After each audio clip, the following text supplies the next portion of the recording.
Welcome to Miles From Home, brought to you by ProDirect Running. My name's Justin Reid-Simms. I'm a Nike running coach, personal trainer and performance nutritionist, usually found running the track Mafia or coaching at Amrit Athletic. In each episode, a panel of runners come together to discuss a running related theme. This episode is partnered with Nike and today's topic is progress. Okay, today's theme is progress, and I've got two fantastic Nike running coaches, Cory and Dora. I've shared many miles with them. I've shared many 400 meter reps with them, and hopefully they've got some fantastic insight into what progress looks like to them and what it looks like to the athletes that they work with. So I'm going to call Cory and Dora right now. Hello guys, how are you doing today? Very well. First things first, can you introduce yourself for me? Hello everybody, my name is Cory Wharton or Bit Beefy. I am the co-founder or one of the co-founders of Track Mafia, and I am one of the Nike coaches for Nike. Yeah, one of the Nike run coaches. Excellent stuff. And Dora? Hi everybody, I'm Dora, also known Dora Don't Explore. I am one of the co-founders of Last Pick Athletics Club and also a Nike running coach. Ace. So today we're here to talk about progress. Exactly. Progress. What does it mean? It's vast like that. What does it mean to you guys? What does progress mean to you guys? And what does it mean to the people that you coach? Dora, go for it. So progress, obviously, we often, we see a lot of runners training towards something, towards a race or towards a new goal. And progress can sometimes for someone be, I'm training to get faster, I'm training to be able to run longer, just progressing in the sport that I'm doing. And progress for me personally means doing something that I not necessarily have done before, or kind of like unlocking a new talent. And obviously we're not training for any races at the moment. So for me, it's just sort of like not feeling so horrible during my run, actually like taking the time to really enjoy it from like start to finish, which we all know it's not always possible. Like the first like 10-15 minutes can be a bit like grim.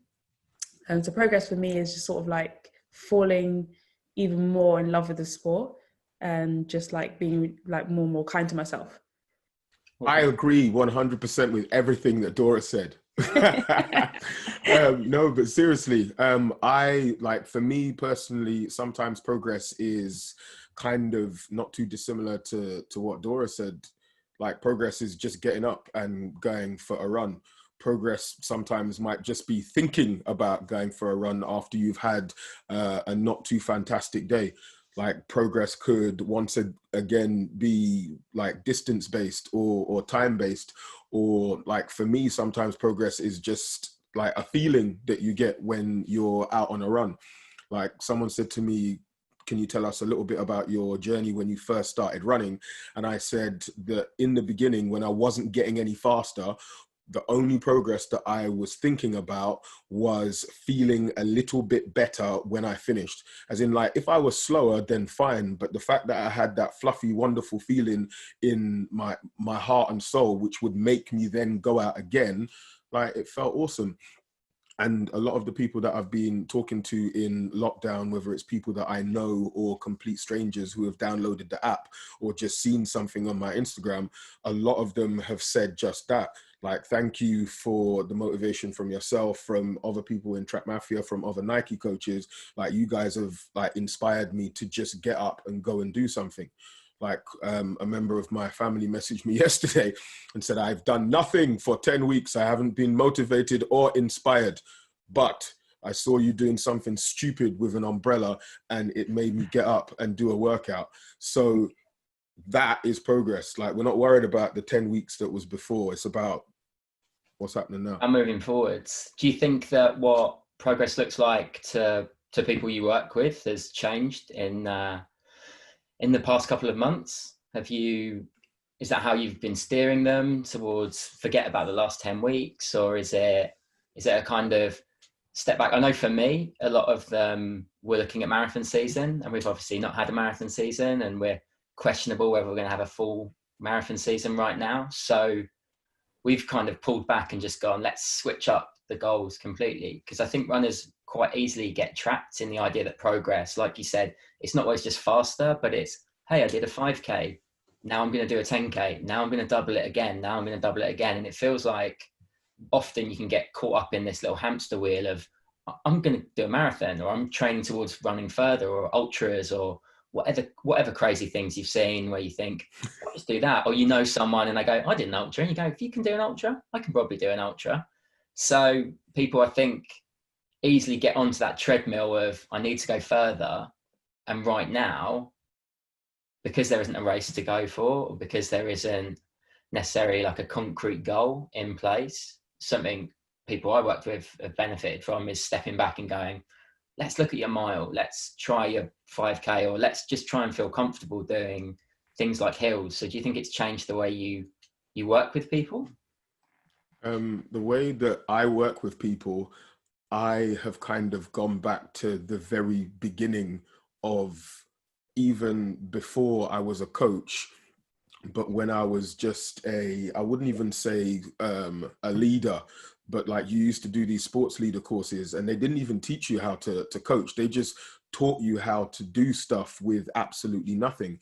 So they would send you into a room and be like, okay, right, you have a ball and 2 cones and 100 kids and 60 seconds to work out what you're going to do. Go. And that's what you used to have to run off and do. You used to have to think on your feet. And that's what I'm saying to people right now. Forget about marathon, forget about PBs, forget about how far you're running, forget about where you're running to. Just do, just be, just wake up. If you don't want to run, don't run. Don't think about the fact that you haven't gone for a run or why you haven't gone for a run. You just haven't gone for a run. And then when you do feel like going for a run, just go. Like, I don't understand why people feel the need to beat themselves up about not doing something, especially in a situation like this. Like, we're in the middle of a pandemic, like people are dying, and the world is a very, very different place. And you're thinking about your PB. Like, for me, that doesn't make any sense. I know, like, we try and like micromanage little things, but to just free up that little bit of space in your mind to not have to worry about how far or how long you're going, I think is like, it's really freeing.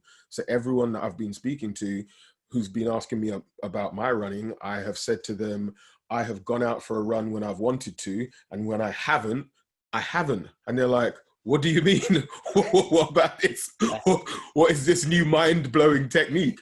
And all it is like, stop worrying about time, distance, speed.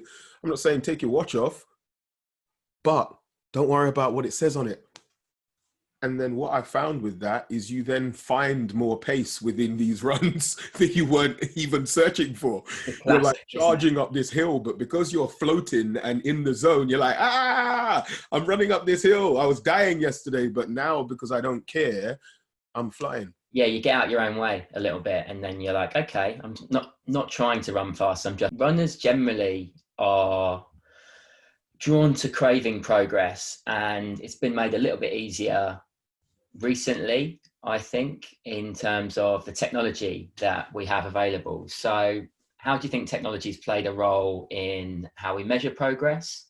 And is that a good or a bad thing, or is there a balance between it? I know, you know, from watches through to apps, through to fitness social media platforms, there's a myriad of options out there for people. And I think right now, with a lot of time on our hands, we're seeing a lot of people busy comparing themselves to others, and it's a bit of a kind of grey area, I think, for people. But how do you guys find it? Obviously, we've seen the rise of like multiple running challenges. Myself being, a victim of doing... You're in all of them, Dora. You're a victim of running challenges. I think I've done them all. Internationally. Oh, absolutely. So we've seen the rise of like running challenges. You've got your 30Ks, your 100Ks. And obviously it's amazing, it's fantastic. But I think that whilst we're like in this bubble, like, oh yeah, running's amazing, we have all the time in the world to do it. What we was seeing was people who not necessarily run all the time, would think, actually, yeah, I'm going to get caught in this kind of like wave of like hype, and I'm going to do this 100K as well.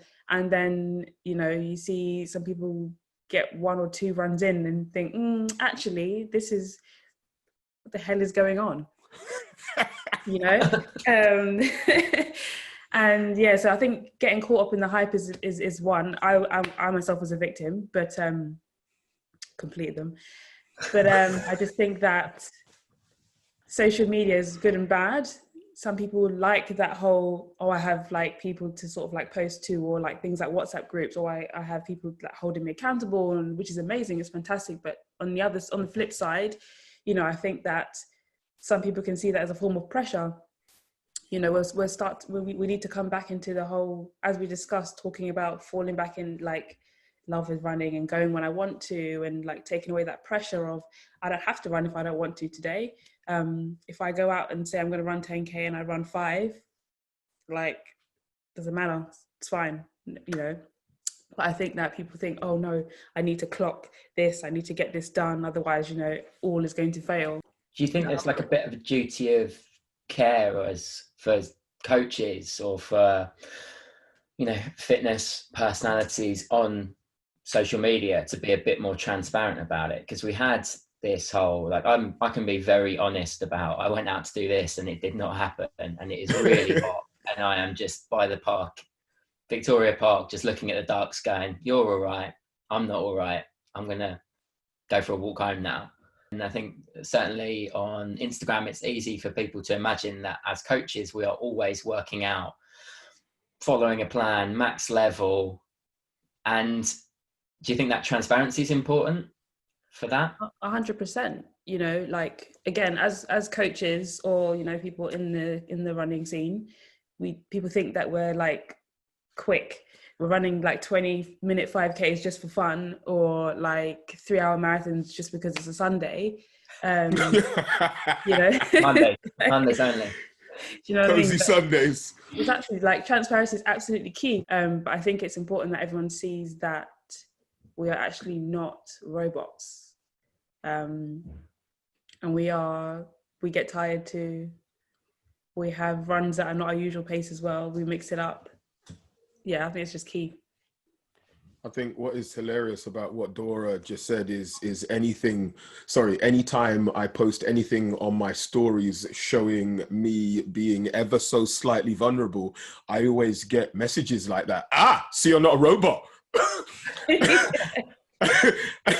Not everything is perfect. Not everything is going well. But what a lot of people need to understand is that even though a lot of our social media is curated to a certain point, I think about it in the same way that I think about like human behavior. When you do something that makes you feel happy and excited, you want to share it. So you grab your phone, you're like, let me share this with people. But when you're on the floor dying, unless you know that something is going to serve a purpose, the first thing you're going to do is not grab your camera and be like, let me document me dying so that I can share this with people. But a couple of years ago, or whenever it was, I realized that that is actually what people want to see. And for anyone who's like photograph that I've taken, that's what I aim to do. I want to capture the pain, the anguish, like the real raw emotion that we all go through when we participate in this sport that we love. So me not posting pictures of me being completely transparent is because I don't have a full-time photographer to capture me on the floor dying. But when I do have a terrible day, I do share it. Like I do say, this was an awful run, but it's cool because I'm going to come back. We all have questions that we hear time and time again as coaches. What are some of the most common questions that you get asked by people that want to become better runners? All of the questions are asked to me more often than not are around feelings, as opposed to I guess real form questions, if that makes sense. Yeah. And I think that might have something to do with my messaging or the way that I speak to people.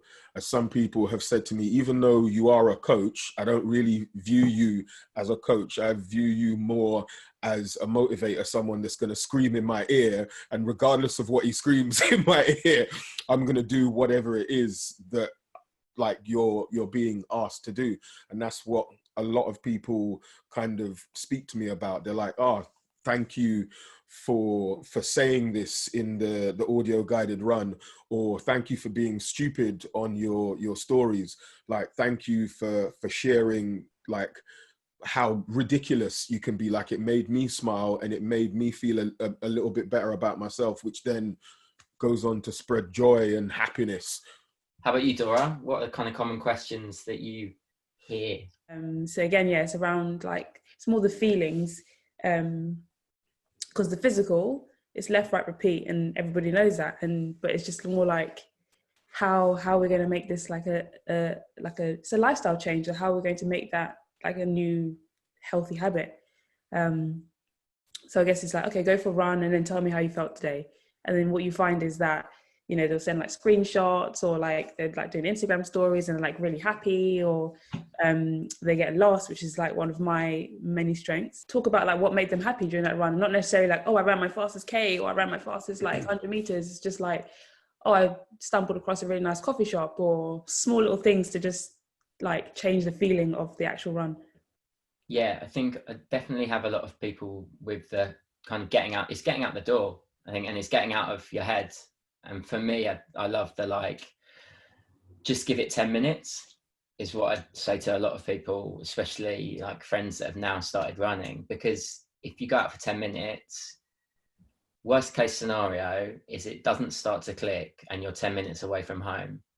Best case scenario is you've gone out for 10 minutes and then you're like, actually, you know, I've settled into this a little bit and I'm out the door now, and I'm not just going to go out for 10 minutes. So you kind of get your run done, and it's the consistency and the getting out the door that people struggle with more than the actual, like, technically, what should I be doing? And now more than ever, you know, getting to focus on the fact that you don't have a commute to do and you get to get up and actually exercise in the morning. And the time that you said I wouldn't be able to do something in is now a time that you can take back for yourself. I'm also a big fan of getting lost, which is really working out well for me at the moment. That and stopping for Calippos. Calippos, for me, they should have them at the side of races. Do you remember when we stopped for pastry in the middle of the Copenhagen half marathon? Filmed it. What a race! There's probably lots of people listening to this thinking to themselves, these people are not serious about running. They don't race. They don't hit PBs. They don't do this. Yes, we do. That's just a completely different conversation. This is about how wonderful literally it makes us feel. And so bumping on from how wonderful it makes us feel and neatly segued into setting PBs, we know that running isn't a lovely upward progression. There's ups and there's downs. And despite putting in your best efforts, sometimes it doesn't work out. You can get injured, you can have a bad race, and maybe you're just not progressing as much as you'd like to be. So what advice can you give to runners that have been disappointed by a lack of progress? Patience. And it's so annoying to say because nobody wants to hear that. But it literally is patience, because sometimes you can have all the tools, but it just doesn't work out. Like, I can give an example of, again, Copenhagen Marathon in 2017. I trained really hard for a goal. Like, I did everything that you're supposed to do. I did all my runs. I made sure I didn't I was lucky enough not to get injured through the process, and just everything was just like going really smooth. And then it got to race day and nothing fell in place. Not one single thing fell in place. I wasn't injured. I just could not run, couldn't get out of my head. And I remember at like getting to just about 10K, I was like, I don't know how I'm actually going to do another kilometer, because I just physically can't do this. Like, I just cannot do it. I don't know what happened that day, but just everything just fell out of place. And it was probably one of the worst races of my life. And I was running with a good friend, and she's going to help me get to my target, and it just like nothing happened, and just everything like spiraled out of control. It was like, now I feel bad for holding her back. I'm never going to be able to get my goal, and there was just like tears, like every kilometer. I was just like, okay, I'm going to use this to walk and cry. And then after that race, I was just sort of questioning myself, like, how did that happen? Like, I did everything I was supposed to do. Why did I not get my goal? And then it turned into like I hate running. It's crap. And everyone that says train for PBs, you're lying. And then I just found myself just like not progressing generally. And I guess I was just a bit too hard on myself and just expecting progress to be like this linear journey. When really, you know, it's not that. I have to just be patient and not wait for things to fall into place, but just like really analyze what could be going wrong, what is not getting me there. But yeah, I think it's just taking time and just realizing that, you know, training for PBs or training for XYZ, it's not as easy as like, okay, in 6 months time, I'm going to start my racing season and I'm going to choose this race to get this PB, and then I'm going to use it to qualify for that race, and then I'm going to get a PB at that race. It doesn't always work like that. So yeah, just trust in the process and being patient. There's this awesome phrase, seize the day. And I like to attach a little piece, which is, what about tomorrow? Because it's not always going to happen today. So think about what's going to happen tomorrow. Like, think about the things that you can control. Like, think about the positives. Yeah, we can think about the negatives. But my thing is the fact that you have not succeeded in this particular goal, but you're contemplating moving on to another goal. For me, that is awesome progress. For me, it's not necessarily, this is sounding really cliche, but it's not necessarily how many times you fail or how many times you get knocked down. It's the fact that you get up and you go on to do stuff. But for many of you, like, for many of you who know me, you know that there is no glass, as in I'm not into the half full, half empty. There's no glass. The glass doesn't exist. Do what you want. So think about what you're going to smash tomorrow. And as we were talking before, progress, like smashing tomorrow, is just the thought of running, just the feeling of moving. Now, once you get that lovely feeling of moving back, you'll find that you'll find your own goal. So sometimes I say to people, don't necessarily plan a particular goal, just be happy with the fact that you're on this journey. And not too dissimilar to Dora, I've had some awful, terrible, gut-wrenching, crying, crawling on the floor races, but those are the things that make you stronger. Those are the things that make you, like, not necessarily better, but that's what makes you evolve. And if I hadn't had those experiences, I wouldn't have those experiences to pull on when things are going not well, because I'll think, I got up off the floor. This is nothing. I think there's a big trap for people in the idea that you train for a race, and so you're like, okay, I've just got to do 16 weeks for that race. And quite often, like, I see, certainly around marathons, certainly around London, but a lot of people will do a marathon and then they'll stop training for 8 weeks, 3 months, until they need to train for another marathon. And there's a little bit of a disconnect with the idea that if you just do a little bit, then that's still progress, as opposed to just sort of going, this is proper training, this isn't training, this is like running. And I think people really do a good job of mentally separating it in their mind and saying, you know what, I'm either training for something or I'm not running. And as we've all said, it's about showing up and doing the little thing and thinking about, what can I do tomorrow, instead of, like, anyone can crush a workout, but can you walk down the stairs the next day? Like, it's all about integrating it into your lifestyle. So it's not even a question of you're training for something. Like, you're just always ready. When most of us met, we always used to say, always have 10 miles in your locker, because that means you are always half ready. And when I say that, I know we've spent loads of time talking about it doesn't matter about time, it doesn't matter about distance. What we're talking about is the fact that you get to a point where running is just part of your life. So you don't think about London Marathon, you don't think about Chicago Marathon, you don't think about New York. You're just running as it is part of your DNA. It's part of what it is that you do. So when a challenge does come up, or when a half marathon or a marathon or a training cycle does begin, you already have all of these base or trash miles that people like to call them, because you're just ticking over. This is now your life. You're just living. And that's why I think so many of us can just drop in and out of running, because it's one of those constants that we're not too concerned about whether or not it's going to come back, because we know that if we don't run for 2 or 3 weeks, it's going to come back. At no point do you think you're never ever going to run again. You just have 10 days, 11 days, 12 days where you're like, you know what? I'm just going to chill. I'm just going to sit in my house and play PlayStation. I don't really care.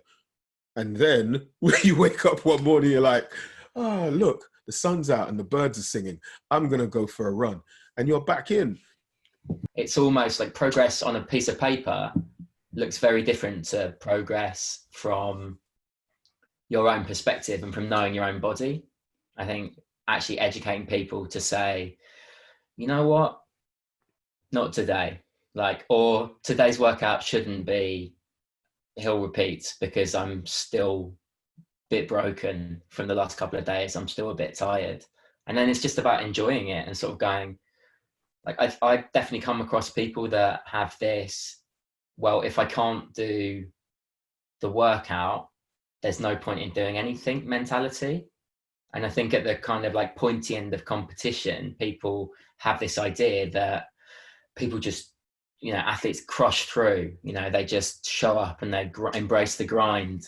But actually, more than anything, and we've all sort of been lucky enough to spend time with some of the best athletes in the country and in the world, they really listen to their body and they really spend time going, I'm not worried about what I do today. I'm worried about what I do in a month's time. I'm worried about what I do in 6 months' time. I'm worried about the 4-year cycle I'm on for the Olympics, not crushing today's workout when I'm not feeling 100%. A lot of people as well don't take into consideration is that to be an awesome runner, when you're not running, you have to do other things. So like you spoke about rest, what about stretching? What about yoga? What about strength and all that sort of stuff? So even on the days when we're not running, it's not we're not training, we're just not running, we're sat peacefully meditating or doing press-ups or crunches or throwing umbrellas about. And that's the stuff that, like, it's a full package, man. Sort of touching on injury a little bit, how do you think, or what advice do you have for people that get set back by injury? How could they better frame coming back to running? Get help. Like, that's what I have been saying to everybody. Like, it's great that you consult Google, it's great that you consult the internet, but get help. Like, speak to people who are professionals, speak to people who can help, because similar to yourself, what I've seen a lot of happening is people then starting to fall out of love with this new hobby or sport that they have found after 2 or 3 weeks, and blaming a bunch of other variables when, to cut a long story short, it's your fault. And I know people don't like hearing that, but like, listen to your body. And even though you've just started running, so it will be a little bit harder for you to pick up the signals of what the part of your body is saying is the problem or the issue, like, speak to people. I sort of go, I don't want to go and see a physio and he's going to say you can't run for a couple of weeks. So then you go and see them And then they say, well, guess what? Now you can't run for 6 weeks. Because if you'd have come to me 3 weeks ago when it was a little niggle, it's easy to not be proactive because you think it's going to stop you. And that maybe falls back into the idea of progress being straight up. And actually, you can have a little break and you can still keep on moving up, generally trending upwards. But trending upwards. You have to be busy doing something every day. And if someone says you can't run for a little while, then that's the worst thing for progress. But actually, often it's the best thing for it. I am the first person to hit my red button. Like the moment I feel any kind of niggle, I'm like, there's a problem. There is an issue here. Yeah, this isn't right.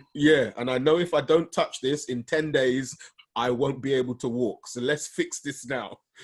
But that has come from years of smashing my body up and learning like what signals mean what. Okay, so moving on from that then, what about the progression of running as a sport? So what would you like to see more of? That's a topic. Should we just get off screen? It needs to be explored. No, I just think better representation of everybody everywhere. And I know that sounds incredibly broad and unspecific, but that's because it is it's a very broad, I wouldn't even say it's a problem. It's more, we would like some more progress. It's not a problem. We want more progress.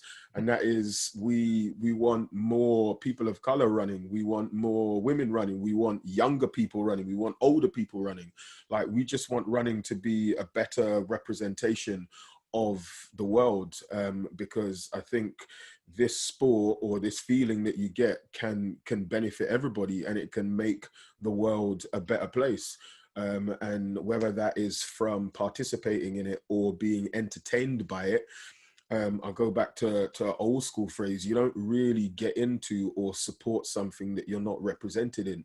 So if we really, really want to grow this sport and this feeling, we need more people from everywhere involved. And that means like actually doing it.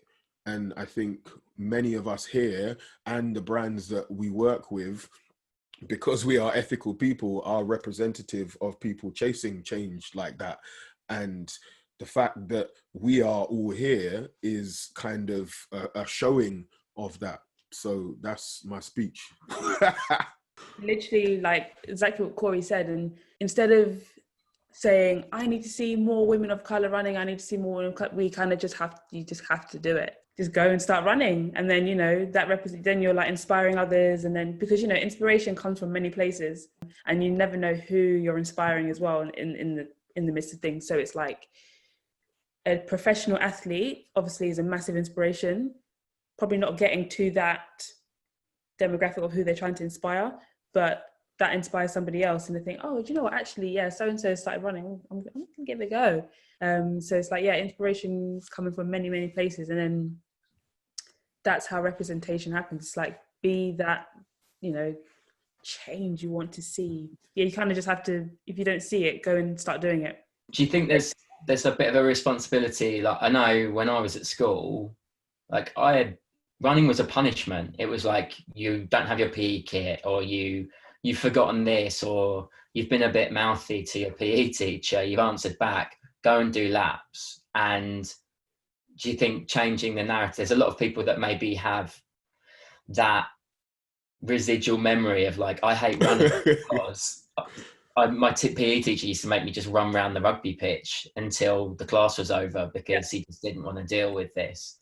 And there's not a lot of, or there wasn't when I was younger, a lot of cultivating joy in running. No. It's more of a like, okay, off you go. I've worked in schools myself, and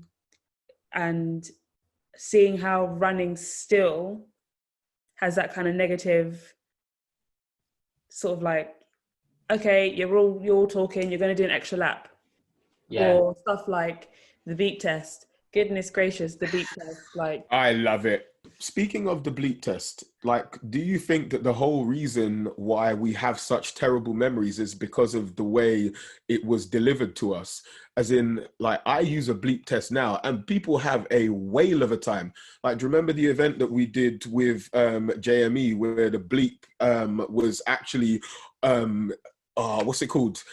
At the same BPM as the track, and people yeah, had to race in between it. Yeah. that was Now, until the end of time, people are going to have positive memories about the bleep test. So I think once again, it's about that storytelling. Like whenever I work with kids and I get them to run, it's always a joyful experience. It's like, quick, go and chase that thing over there. Quick, get it, bring it back, bring it back. You just ran 100 meters and you don't even know. And I take all of that on into adulthood, and I do the same nonsense with adults. Like, go and chase that, go and get that. Yeah, there's definitely a lot of being tied to this is the way we've always done it, and maybe stepping outside of that would open up a more positive running experience to a wider audience, which I think is something. It's why Track Mafia works, because people know what track is, they don't necessarily know what to do there, and to be in an environment where it's not about being the fastest, it's not about being the best there will always be someone in front of you, and at the end of the day, you know, you're only 400 meters away from the slowest person anyway, which is what kind of ties. I think that's where track has a real potential to bring people together, because on longer runs it's easy to lose people, and it's harder to tie a big group of ability, like varied abilities, together. Whereas track, it's fun. People like to run fast, but also they like to be around other people that are all trying. And I think there's a real like benefit to, and maybe that's where like, you know, teenage memories of sport fall down, is because now you choose to do something and you're surrounded by people that are choosing to do something, so that everyone's bringing a positive energy to it. Whereas often at school, half the people don't want to be there. Like, people don't want to do it. And so you don't get like the vibe of a busy, you know, even a class, the vibe of a class when everyone's got that same energy. It's enough to pick you up and make you go, wow, this is amazing. Like, I can push harder, but I can work. If everyone's working as hard as I am, this is great. But we kind of miss that early on because you're stuck with people that just don't want to be there. And it brings the whole energy down, the whole vibe down. A lot of people kind of come to track when they haven't had the best, most wonderful day, and they turn up at track and they know, as you said, Justin, they're going to get those like positive vibes, and you're gonna feel happy. And then you kind of find more people who they're just gritty. As in, like, people always say to me, oh, like, how'd you become a member of Track Mafia? Or like the people in Track Mafia, like, how does it work? Is there like an interview process? Like, is there a speed? Is there a pace that you have to hit? And it's like, no, everyone who is, I guess, in our core team, like, represents a number of core things. And two of those core things is like, they represent like grit and determination. Like, it doesn't matter about how fast you run or what weight you are or where you're from, what you look like. It's about what is your attitude when it comes to like dealing with addressing whatever it is that you have going on. And for whatever reason, that, I guess, manifests in the way that you run, in the way that you approach your run. And that's how you get into the team. Like, show some grit, some sweat, some blood, tears, 300 business. Whether man, woman, black, white, we don't care. Just be gritty. I think attitude is so important in anything anyway, but especially in running. Like, attitude is so important. If you know you're that person that is always at the back every single run, but if you don't care and you're just like, I like it, like, people are cool, running is fun, it doesn't hurt all the time, like you will prosper, like it's fine. Or if you're that person at the front all the time, and again you still love running and it's still amazing, like you will prosper. Like having a really like good attitude really shows that, you know, yeah, this is my thing, I'm supposed to be here, and people will feed off that type of thing, and just it takes away the whole like negative kind of vibe, you know. Ace. So I've got one more question for you guys, and it rounds things out in terms of progression. So Nike as a brand are driven by innovation and progression, and we've seen a lot of that in the last couple of years in the footwear that they've been releasing. So what is your favorite Nike shoe right now? Mine is the Pegasus, because it's actually one of the like first kind of shoes I started running with, because I didn't actually know anything about running trainers. I was sort of like, this looks safe, let's go with it, and it turned out to be a decent shoe. And it looks. I love that. It's a decent shoe. It looks so good now as well. So I just like kept running. I literally just kept running with that shoe. To be honest, Pegasus is my love, and that's it. I mean, I'm unfortunately going to be incredibly boring and say exactly the same thing, as in my workhorse, like my return to, like it hasn't always been my go-to, but it's always been my return to safe shoe, like the Peg. Yeah, I've been running in Nikes since like 2011, 2012. And I've always gone back to the Pegasus. Like I've messed around with the Flying at Luna 3s, the Flying at Luna 2s. I ran Luna Racer 3s. Yeah, like when that was discontinued, I was upset. I was like, hold on, this is my shoe. I've run so many marathons in these where there's no tread on the bottom, just because I love these shoes so much. But then I just went back to the Peg. So I use that for, I guess, longer distances, and then for the shorter distances, I am in the Track Mafia Patta Nike Reacts. I'm a sucker for the Infinity React. I didn't realize quite how much I would be, but it's become a total workhorse. But I'm really excited for the new Peg because it just looks like it's really had a glow up. The Peg since 33 to 37 has just been like, whoa, okay. Glow up. That is the perfect description. A glow up. Yeah. Give a little spritz and shine. I was like, hang on, because it's gone from like coachy shoe. Yeah. Dependable. This is safe. And Yeah. now you're like, hello. I can wear this out, you know? Yeah, exactly. It's a lot sleeker. But I especially love the Peg Trail. yeah. Like I really love the Peg Trail. Beautiful shoe. It is a Fantastic. beautiful shoe. Okay, guys. Well, thank you so much for jumping on a call with me. Where can guys keep up with you? So, Cory, where can everyone keep up with you? People can keep up with me on Instagram, bitbeefy. That's BITBEEFY across all channels, as well as Track Mafia _. All right, and listen to me podcast, The Tub Hub. And you, Dora? So I am on Instagram, Dora Don't Explore. Until you see the page, and I actually do. So Dora Don't Explore on Instagram, or on lastpick.ac. That is my running kind of channel. Check us out. Ace. I think that's it. Thank you so much. Thank you. Thank you, Justin. Hopefully we can run again soon together. I can't wait. But yeah, it's been fun. Thank you so much. Ace, take care, guys.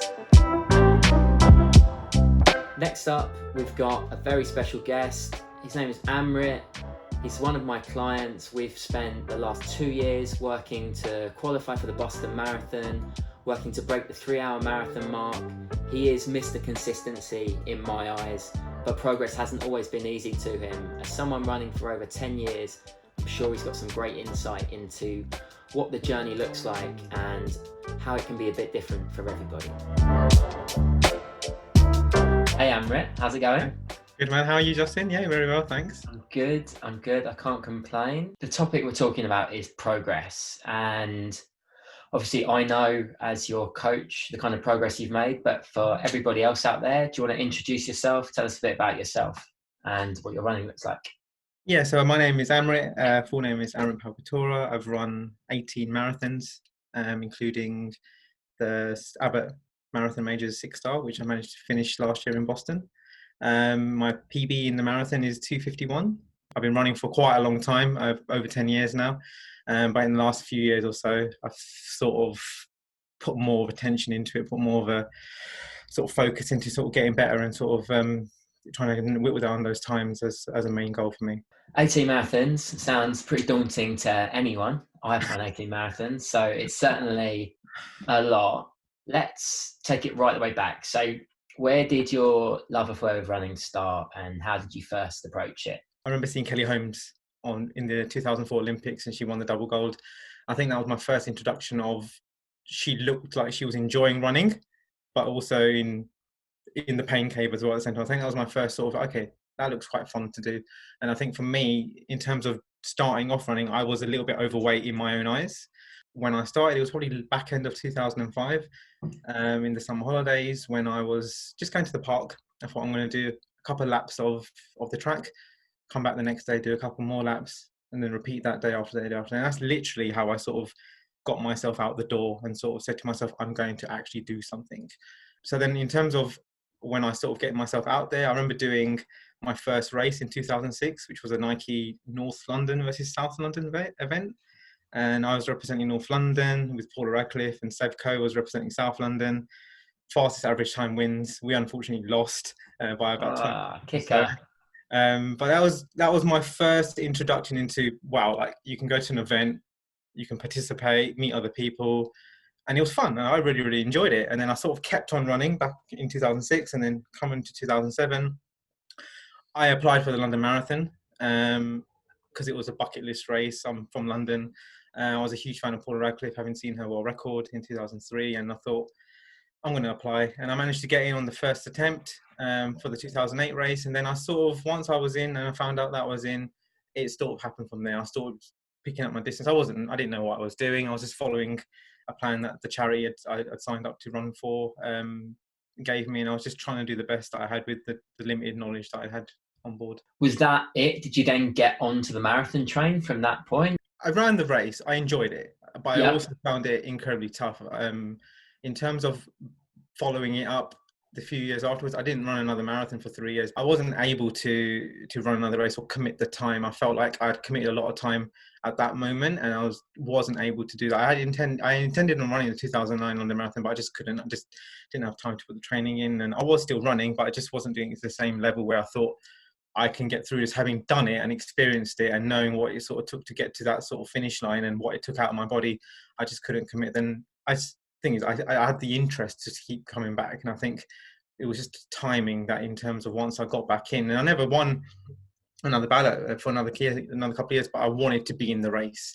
I loved running the London Marathon so much that I took part. I signed up to the charity that I thought I was sort of meaningful to me, and I felt like I wanted to represent them and sort of be a part of the race and also do something good at the same time. So I think that was a big part of why I've been able to sort of run that particular race year after year after year, because it's commitment on two fronts in a way, in doing something good and also trying to get something out for myself at the same time. Hence, so jumping on from marathon one to sort of the second, third marathons, at what point did you start to take your running more seriously, in your eyes at least? I'd say in terms of where I took it more seriously, it's probably the start of 2016. I joined NRC. I went down to Stratford for a speed session in Olympic Park with a couple of coaches, and I loved it.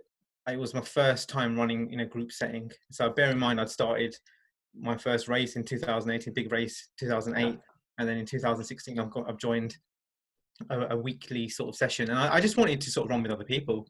I just felt like it would be a good benefit for me to sort of learn from other people who are faster than me, and also learn from coaches who had been in the game, that I'd seen and had good reviews, etc., and were doing great things. And I think that was the first sort of opener for me that I can actually get better, because with that sort of more structured training, I started to knock down. I started to come from 4 hours down to 3.5, and then it was slowly starting to put a few things back, because I hit a bit of a plateau. I couldn't break 140 in the half for years, and it took me a long time to do that. And I think from there I sort of was more aware. But then pushing into 2017, I actually teamed up with a coach.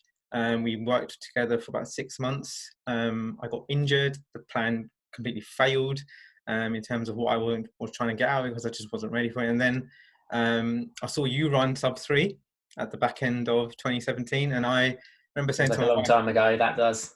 Yeah, I remember saying to my wife, I want to do what Justin did, and I think it was. I think I like the style. I like the style of how you came across. Bearing in mind that we haven't had a face-to-face, it was more through sort of Instagram and social media. And then we teamed up in the early part of 2018. I think from there is when I've started taking a lot more seriously what I'm looking at, putting through my body, what training we're doing, strength and conditioning. It's sort of multiple facets of things trying to come together to try and achieve one aspect. I think from that element, it was more so, okay, let's try and build it into something, put some consistent training together. So you really kind of look to like NRC and to those coaches as like a first touch point and that group setting, and then as it's gone on, you started to kind of narrow your focus into something that's a little bit more one-on-one and personalized to you. Is that kind of fair to say? Definitely, because even when I joined as NRC, I learned a lot from the pacers. I became a pacer for a couple of years, so I was giving back to the community in terms of other runners, and I used to engage what they were saying, because I was one of them in terms of just wanting to learn from someone else who may have achieved something that you're trying to go for. Like there might be someone who's hit a 330 and you're trying to go for that BQ, whether you're male or female.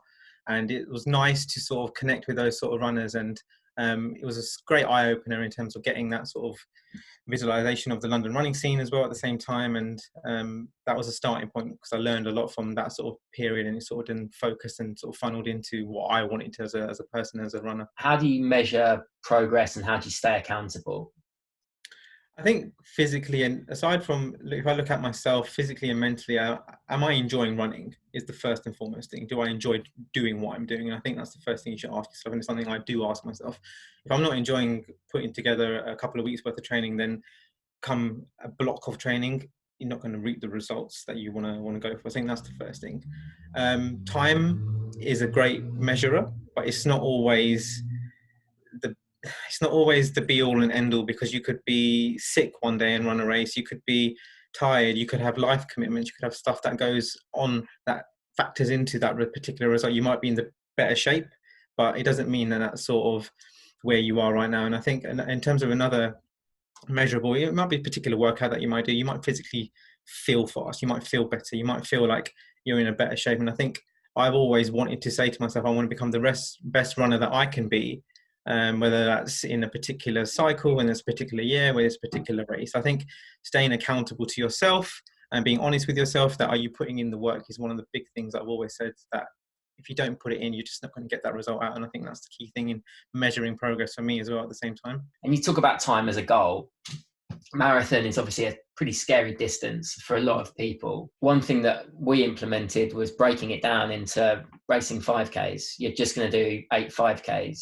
And something that we managed to attack, I think, pretty well when we started working together was you hadn't broken 20 minutes in the 5K and you hadn't broken 40 minutes in the 10K. And so we quite early on got we did a park run every other week. It's a way I love working, because it is really measurable, but it puts you out there with people that are faster than you, same as running in a group. It teaches you how to blow up a little bit and how to manage races. And so that kind of, for me, was a big breakthrough. And I think psychologically, using smaller races as a kind of progression leapfrog to build confidence, sort of for runners out there that are looking at something like a marathon one day, don't be afraid to look at the smaller races. I know you're a kind of park run tour runner, aren't you? You certainly, you know where the fast ones are. Yeah, I think you made a good point in terms of how to break down the distance. I think that's a great way of looking at it, because when I ran Berlin, I said to myself at the start line, I'm running 8 park runs. And it's just about putting the small chunks together to make a big sort of dish at the same time. I think, yeah, you're right. You can sort of break it down quite easily. And but in terms of parkrun, yes, I think it's a fantastic difference. The community aspect of parkrun is great for whether you're an experienced runner or going for a PB, or whether you're just turning up on the first time. on a Saturday morning, because it's quite a commitment to get out of bed on a Saturday morning to go to your local park run, and then once you've done it, you feel great for it, and it's such a great vibe and atmosphere. I think it's an underestimated sort of underrated aspect of our training that we put together in 2018 for that first sub-3. I think it was vital in terms of, for me to gain a little bit of speed and confidence. I think more confidence in terms of, I broke this barrier that I wanted to go for, and then it sort of led up into the 40 minute, and then it sort of just started to topple down like a domino effect. So it was a key part of that element of the training. I referred to you when I was talking to Cory and Dora as Mr. Consistency, because it really has been like that. Our first marathon together was a disaster, not for any of our faults. It was because it was that very hot London Marathon. And I think it really plays into the fact that marathon day, if you can turn up on race day for any distance, if you can turn up on time and you're fit, that's the best you can have going for you. Everything else is out of your control. I'm there on time and I'm not injured. I'd count that as a really great day. And that's really it. You can't control the weather. You can't control anything else. So we had that scorcher of a London Marathon. And then we had our breakthrough in Berlin. First sub-3. Let's talk a bit about what the marathons look like after that, because you've got a real thing for New York Marathon as well. Yeah, I think the previous year before the sub-3, I'd got into a ballot for the New York Marathon, and I think New York is one of those places where I think most people grow up watching it on TV. And I think for me to race that race in terms of, it's essentially like a tourist. It's a great tour of the city. So it's a tough course. I'm not going to lie. It's a really, really tough course. But I think the atmosphere, the way the marathon week is prepared in New York, the whole weekend vibe, the atmosphere of the people of America, it's just fantastic. I just love every aspect of the city, how it all comes together. And it, for me, is the one that where everyone says, what's your favorite race? It doesn't have to be my first sub-3 or my current PB. It's that particular race, because it sort of means a lot in terms of what it actually means as a whole package. Yeah, and I think we kind of set things in motion there for your consistency game. After Berlin, we got that Boston qualifier. All of the kind of calendar gods conspired, because you could enter the ballot on the Monday straight after. It was I qualified on the Sunday. The end date for qualification was the next day. I remember going back to the airport, putting the application on the train, put it through. I didn't hear anything for 10 days. I started to get a little bit of itchy feet. Am I in or not? Am I next? I was 5-6 minutes under my time, so I was lucky to sort of bank it. Then heard 10 days later, and for me, it was a bucket list. Running Boston became an obsession. And that became as the 6-star, right? Yeah, and it did. And going to Boston, I think we put a great training block together. We attacked a different set of workouts. It was more so to attack those hills in a different variation, downhills as well at the same time, prepare the body in a different way. What advice would you give to a runner out there who wants to chop down their time and wants to get better? I think the first and foremost thing is to enjoy running. I think that's the biggest thing. If you can put one foot in the other, one in front of the other, get out the door first and foremost, and don't have too many expectations. But the biggest thing I've learned from my experience is just to be consistent yields results, to love what you want to do, to love running for the process and the rawness of what it actually is. You get to go outside, whether it's indoor or outside, you get to be free in that sort of way. And I've always believed that running is a free element for me. Whatever day you've had, whether you start your day with a run, whether you end your day with a run, it's your time to be on your own, whether you want to listen to music or not, whether you don't. I think a lot, for me, it's almost like a medicine in a way, where it started off as a hobby and it sort of transitioned to my lifestyle, and I couldn't imagine a life without it. And I think that's the first thing, is to try and love and fall in love with it. And I think that will come very natural to most people. And I think the biggest thing outside of that is to be consistent and to be committed to it, and to put what you're going to put into is what you're going to get out of it. And I think that sort of summarizes my particular journey over a number of amount of years. This hasn't happened overnight, and you don't see results overnight. You don't see things changing. You don't sort of become that 40-minute 10K runner, having run 50 minutes one week. You're not going to, it takes time. So I always think about it, climbing a ladder one step at a time. And if you break, similar to the marathon distance, into chunks and sort of manageable chunks, you'll put them, piece them together, and eventually you will hit that sort of goal that you have in mind, whether it's a particular time or a particular race or a particular workout that you're trying to achieve. I think being consistent, being committed, and being accountable to yourself, and having the element of loving what you want to do is the key thing to any sort of new runner looking to improve or even to knock down times. And to keep running. If you had to put your money on one Nike shoe, what would it be? What's your go-to? In terms of the go-to shoe, it has to be the Nike Vaporfly X%. For me, it's the best shoe for a feeling in terms of that rawness of speed. I love the shoe. I love the way it fits and the way it makes you feel as well at the same time. And I've run all my PBs in that shoe, whether it's a 1 mile, 1K, 1 mile, 5K, up to marathon. So it has to be that shoe. Ace. Well, thank you so much for jumping on the call. It looks like it's going to be a bit of a strange marathon season this year, but I'm super excited to see what we can put together in 2021. And certainly there's nothing to be kind of pushed to one side if people can't race, because there's loads of things you can work on. And I think you're a kind of shining example of the fact that the consistency and the dedication, and then the knowing the right time to go and look for something else, how to get a bit stronger, how to work on nutrition, and how to take the pressure off of structuring your own training has been something that's unlocked a few levels. And I'm more than certain there's depths that we can go to in terms of chipping off that time. So yeah, exciting times ahead. And thank you so much for jumping on the call. No, cheers, Dustin. Thanks for catching up, and thanks for having me. Thank you very much. Cool. Take care, Amrit. See you later.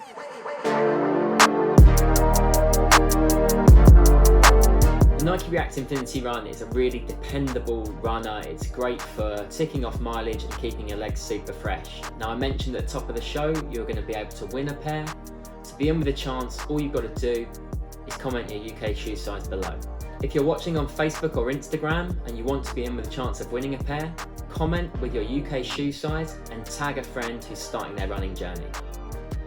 And that is it, guys. A huge thanks to all of our guests. I'm sure you can see now that Progress is a varied and sometimes challenging journey through running, and looks very different depending on where you are in your running journey. On behalf of ProDirect and Nike, I'd like to thank you for joining us. Please drop us a comment to discuss what we've talked about, and also what you'd like to hear about in future episodes. Stay safe, keep moving, and goodbye everyone.